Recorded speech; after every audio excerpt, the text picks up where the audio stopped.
everyone, welcome to Basic and Speaking English Daily Vlogs Day 10.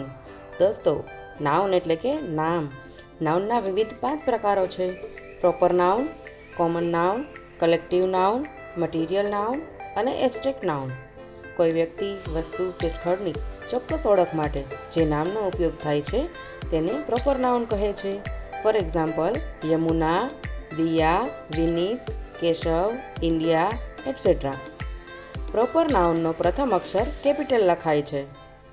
સમગ્ર જાતિ કે વર્ગ માટે જે નામનો ઉપયોગ થાય છે તેને કોમન નાઉન કહે છે. For example, a book, students, a dog, a cow, etcetera. Common નાઉનનો પ્રથમ અક્ષર કેપિટલ લખાતો નથી અને તેનું બહુવચન કરી શકાય છે, તેમજ તેની આગળ યોગ્ય આર્ટિકલ પણ વપરાય છે. સમૂહ બતાવતા શબ્દને કલેક્ટિવ નાઉન કહે છે. For example, people, group, team, army, etcetera.